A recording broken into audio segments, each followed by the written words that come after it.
أعوذ بالله من الشيطان الرجيم بسم الله الرحمن الرحيم ألف لام ميم ذلك الكتاب لا ريب فيه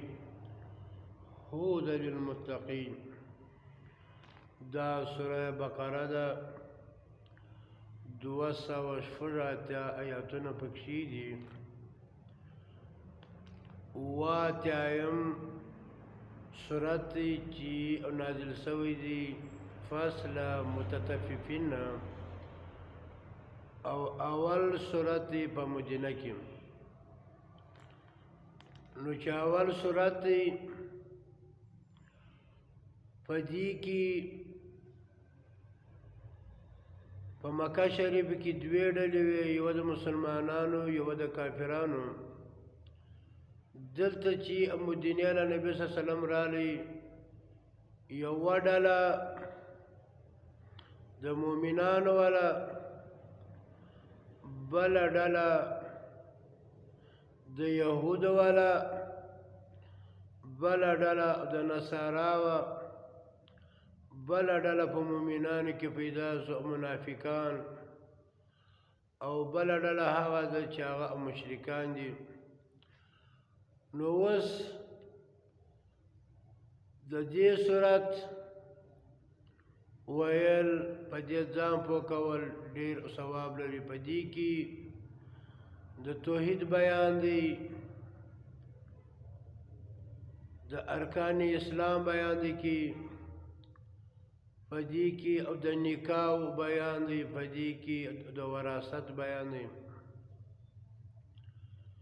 په دې کې هر هغه مسلې سته کوم چې د مسلمانانو ورته ضرورت وي. په دې کې خاص کار او د یهودو د اعمالو بیان شوی دی، او د منافقانو بیان شوی دی، او د مسلمانانو بیان شوی دی. باید چې موږ مسلمانان یو د دې صورت څخه هغه رنګ واخو کوم چې الله مؤمنانو ته بیان کړی دی. د یهودو د منافقینو باید چې هغه اعمالو څخه ځان وساتو. په دې کې دا بیان هم شوی دی چې دا دین د دنیا ذریعه مه ګرځوه، پر دین باندې پیسې مه اخله، پر مانځو پر اذانو د الله پر قرآن په ویلو باندې پیسې مه اخله. که چیرې تی دا پیسې اخلي دا د یهودو عملو که تیم کوي، نو تیم دا عمل که تاسو هم پر دې دین باندې پیسې واخلئ، تیم او د یهودو نمونه یاست. نن سبا ټوله که شیعیګان دي که سنیان دي، هغو دین او ذریعه معاش ګرځولی دي. بعض یې ملایان زکاتونه پراخي، بعض یې فطرانې پراخي، بعض یو تنخواګانې پراخي. هر هغه رقم چې د دوی وس وسي په هغه رقم باندې دوی د خلکو نه پیسې اخلي. بعض یې په تعویضونو سره اخلي، بعض یې په چرتونو اخلي، بعض یې د ملنګۍ په ذریعه کې، بعض یې خلک د پیرانو په ذریعه کې. بعض یې وایي موږ سره د جادو د ماتولو کورس ته، موږ جادو ماتولی سو، د موږ سره پیرانان. دا ټوله ګمراهي دي. نه د چا سره پیاری سته، نه پیاری دی مسخر کولی سي. صرف دونه سته چې شیطان پر ده غالب سي، دی مغلوبه کې د ده په زړه کې هغه بېدینۍ، کفر، شرک، بدعات او رسمونه رواجونه د هغه وسوسې کې راځي. نبي صلی الله علیه وسلم چې په کوم کور کې دا سوره بقره ویل کېږي، په هغه باندې جادو اثر نه کوي، معنا هغه د جادو سره نه بیریږي. او دغه عقیده چې وایي په نبي صلی الله علیه وسلم جادو شوی دی، دا د الله د قرآن خلاف خبره ده. د جادو څخه دغه معاشره د جبار شرانی بیریږي نه،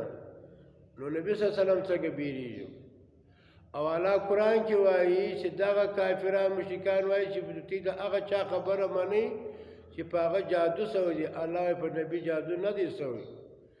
نو چې رب جادو نه دی شوی او ته وایې شوی دی، نو دا ته د الله د قرآن په خلاف روانې نو که وسو دا سوره بقره په معنا یې زده کړي په ترجمه یې زده کړي عمل په وکړي او تر بلو پورې ورسوي بسم الله الرحمن الرحیم شروع کوم په نامه سره د الله چې داسې الله دی چې هغه ما ویني زما دا اوري زما مالک دی عام مهرباني والا دی خاص مهرباني والا دی دا یو دعا ده دا د الله سره موږ استعانت غواړو دا د یو الله حق دی دا رابلل